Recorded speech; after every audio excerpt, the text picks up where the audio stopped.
Assalamualaikum warahmatullahi wabarakatuh. Saya perwakilan dari kelompok 9 akan membahas tentang kepemimpinan dan perilaku kerja dalam bisnis internasional. Sebelumnya perkenalkan, saya Melanie Oleh Putri dan dua teman saya di Laulandari dan Setia Ramadhani. Dimensi-dimensi yang mempengaruhi perilaku individu. Yang pertama, kepribadian adalah serangkaian psikologis atribut yang relatif stabil yang membedakan satu orang dari yang lain. Ciri-ciri kepribadian yang pertama, kemampuan bersosialisasi, 2. Sifat berhati-hati, 3. Kestabilan emosi, 4. Ekstrovert, 5. Keterbukaan, 6. Kontrol lokus, 7. Keyakinan diri, 8. Yang kedua, sikap lintas budaya merupakan yang kompleks dari keyakinan dan perasaan seseorang terhadap situasi atau orang lain.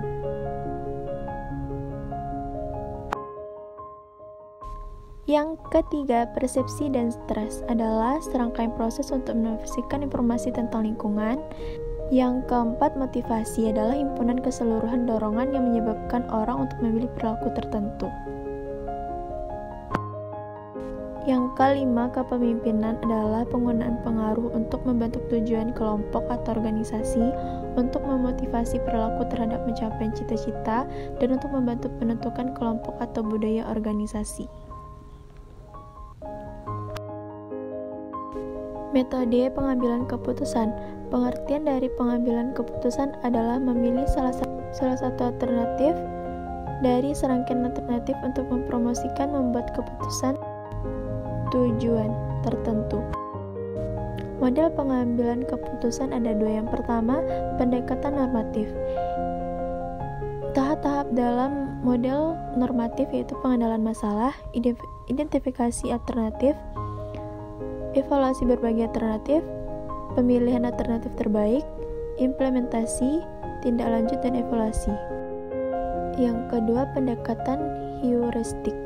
Strategi penting dari heuristik yang sering digunakan orang di dalam proses pengambilan keputusan adalah keterwakilan, ketersediaan, patokan dan penyesuaian, perangkap, kepercayaan yang berlebihan, dan bingkai keputusan.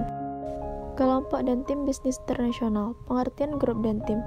Grup adalah kumpulan orang-orang yang bekerja sama untuk mencapai tujuan yang sama, sedangkan tim adalah jenis tertentu dari kelompok yang bertanggung jawab untuk bekerja sendiri. Karakteristik tim yang mapan atau dewasa. Yang pertama, mengembangkan struktur peran didefinisikan dengan baik. 2. Menetapkan norma-norma bagi para anggotanya. 3. Kohesif.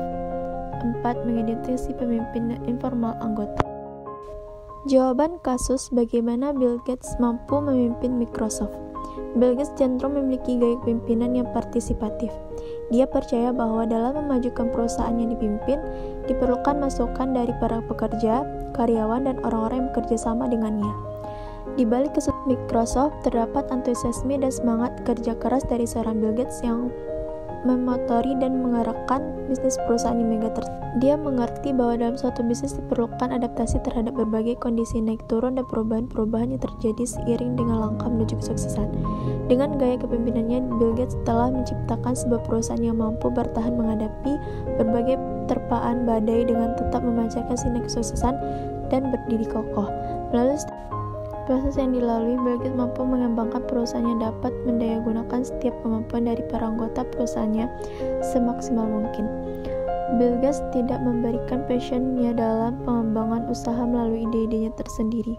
Malah ia lebih mendayagunakan setiap ide-ide dan berbagai saran dari para anggotanya untuk menghasilkan beberapa perubahan-perubahan besar dalam dunia saat ini. Namun demikian, dan dia mampu memvisualisasikan tujuan serta mimpinya dan terus maju melalui setiap proses yang ia jalani. Sekian dari kami. Assalamualaikum warahmatullahi wabarakatuh.